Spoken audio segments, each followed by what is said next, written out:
बिस्मिल्लाहिर्रहमानिर्रहीम। क्या आप जानते हैं कि तीसरे खलीफा सैयदना हज़रत उस्मान गनी रज़ी अल्लाह तआला अन्हु का नबी करीम सल्लल्लाहु अलैहि वसल्लम के साथ ख़ानदानी ताल्लुक़ और रिश्ता क्या है?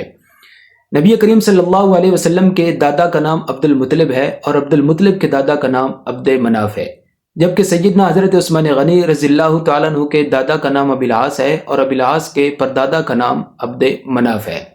ये अब्द मनाफ नबी करीम सल्लल्लाहु अलैहि वसल्लम और सैयदना हज़रत उस्मान गनी रज़ी अल्लाह तआला अन्हु दोनों के जद्दे अमजद हैं।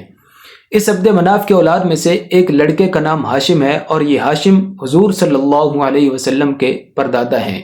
इस हाशिम की औलाद ही हाशमी कहलाती है और नबी करीम सल्लल्लाहु अलैहि वसल्लम का ताल्लुक भी कबीला बनु हाशिम से था।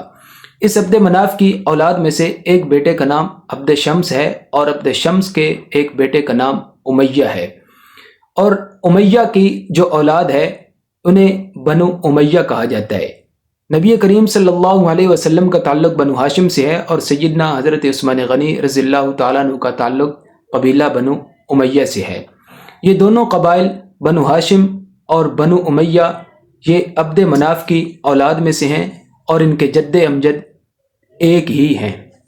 नाजरीन, अगर आपको ये मालूमात पसंद आई हैं तो मज़ीद इस तरह की मालूमात से बाखबर रहने के लिए हमारे चैनल को सब्सक्राइब करें, इस वीडियो को लाइक करें और दोस्तों के साथ ज़रूर शेयर करें।